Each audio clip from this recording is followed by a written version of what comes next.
विश्नोई साहब, आज का आखिरी और बेहद ज़रूरी सवाल मैं आपसे करने जा रहा हूँ। विश्नोई समाज से आप आते हैं और विश्नोई समाज में प्रबुद्ध परिवार से आप आते हैं, प्रबुद्ध जन हैं आप। विश्नोई समाज के बारे में थोड़ा सा आप बताएं। आज के ट्रेंड में जो चल रहा है विश्नोई समाज का, एक तो आप वो बताएं, और गुरु जंबेश्वर जी जो विश्नोई समाज के देवता हैं उनके बारे में बताएं, और काले हिरन वाला जो एक आम जनता को पूरी चीज़ नहीं पता है, वो काले हिरन की क्या वहाँ पूजा की जाती है, कितना मान, तो उस विषय पर आप पूरा एक प्रकाश डालें। देखिए, संत जामोजी हुए हैं और 1542 ईस्वी में जो है इन्होंने लगभग 30-32 साल की उम्र में विश्नोई पंथ की स्थापना करती थी और प्रथम पर्यावरणविद हुए हैं, एक तरह से ये मानिए। और दूसरा, मैं अगर फिलोसफिकली उनको देखता हूँ तो मैं ये मानता हूँ कि पहले आर्य समाजी हुए हैं। ओके। कि उससे पहले हो सकता है चारवाक फिलॉसफी आई थी, लेकिन चारवाक फिलॉसफी को किसी वजह से जो है खंडन करके उसको दबा दिया गया, उसके लेटर से गायब कर दिया गया। तो हमारे गुरुजी ने जो है जिया ने जुक्ति और मुआ ने मुक्ति, मतलब जीने की विधि बताई, जैसे आर्ट ऑफ लिविंग कहते हैं हम। ओके। आज आर्ट ऑफ लिविंग के रूप में प्रचलित हो रही है, उसको उन्होंने आज से 550 साल पहले वो प्रचलित बता दिया था कि किस प्रकार आपका रहन सहन होना चाहिए। और उन्होंने टुवर्ड सिंप्लिसिटी हमें एक मानव मात्र के लिए एक उन्होंने जो नियम दिए 29 नियम, वो 29 नियम केवल और केवल आपके हेल्थ एंड हाइजीन, नशा से मुक्ति, नॉन वेज से मुक्ति, और आपके एनवायरनमेंट को आप कैसे रखें, और आध्यात्मिकता के तौर पे आप कैसे करें। ओके। स्पिरिचुअलिज्म की ओर लेके गए वो हमें। और प्रथम संप्रदाय है जिसमें मूर्ति पूजा का निषेध है, और जन्म से लेके मृत्यु के बाद तक जो कर्मकांडी अनुष्ठान है उनका एक तरह से समाज वर्जित है, बिल्कुल। ओके। और आप ये देखिए कि समाज ने एक बहुत बड़ी जो है, जो गुरुजी ने कहा कि जीवों पर जोर करीजिए अंतकाल होइसे बारो, जीवों पे जोर किया तो अंतकाल भारी होगा। ओके। और जीवों पे दया के लिए कहा है, और पेड़ों को जो है, हरे वृक्ष को जो उन्होंने उसमें भी प्राण माने तो उसको काटने से निषेध किया है।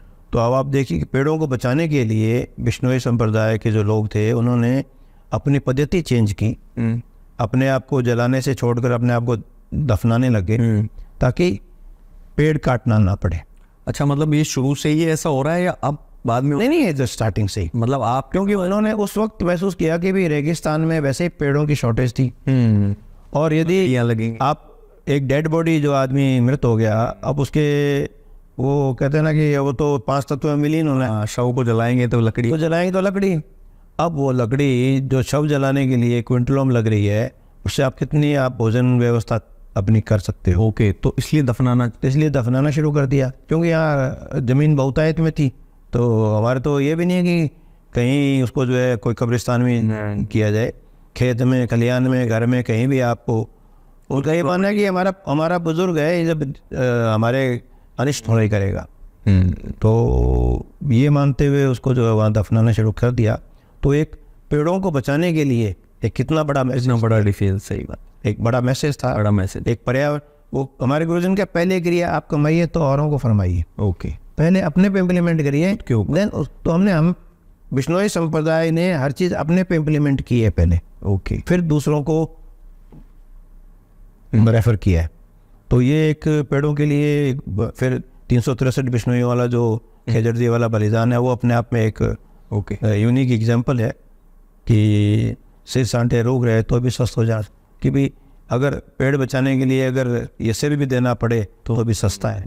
मतलब पेड़ की कितनी इंपॉर्टेंस मानी है कि एक पेड़ कितने सालों में जाके तैयार हो। देखा जाए तो है भी प्रकृति के, प्रकृति कुछ है। और आप पूरे राजस्थान में घूम लीजिए तो आप जहाँ भी विश्नोई हैबिटेशन आपको मिलेगी, वहाँ पर आपको पेड़ों की बहुतायत मिलेगी और वन्य जीवों की जो है बहुतायत मिलेगी। तो ये काले हिरन वाले पे आप थोड़ा प्रकाश डालें।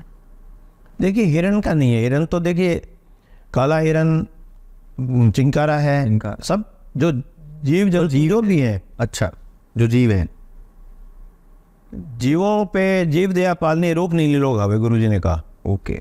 जीव दया पालनी मैंने जो एक वीडियो जीव देखा है था। उस पे दया करनी है, उसको पालन करना है। मैंने एक वीडियो देखा था, जम्बेश्वर जी गुरु जी का ऊपर स्थान और नीचे काले हिरन आ रहे थे। लोग जैसे अपन मंदिरों में आमतौर पर मंकीज को कुछ दे देते हैं, कुछ भी जगह पर, हर जगह हनुमान जी के मंदिर में कहीं भी, तो वहां पर एक हिरन देखे थे मैंने।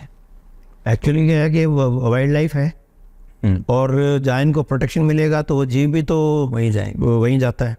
तो अब वो क्योंकि उस माहौल में रह रहे हैं, उनको पता है कि ये आदमी हमें नुकसान नहीं करेंगे। एक वाइब्स आती हैं उनको ताल छापर भी पास पड़ता है शायद। उनको वाइब्स मिलती हैं कि साहब ये जो है मनुष्य मात्र जो है हमारे को नुकसान नहीं करेंगे, तो वो भी खुले विचरण करते हैं। वो वहीं रहते हैं जहाँ उनको खतरा महसूस होता है, जहाँ उनका शिकार होता है, वहाँ वो भाग के इस एरिया में आ जाते हैं। ओके। तो ये एक कुदरत की प्रोसेस है। अच्छा, मतलब ऐसा पर्टिकुलर एक जीव को लेकर नहीं है? नहीं, हमारे गुरुजी ने तो क्लियर ये कहा है कि जीव दया पालनी, सभी जीव। रोक नहीं रही लोग आवे कि रोग को तो हरे पेड़ को तो काटना नहीं और जीव पे दया करनी है। तो ये सब पे ही है।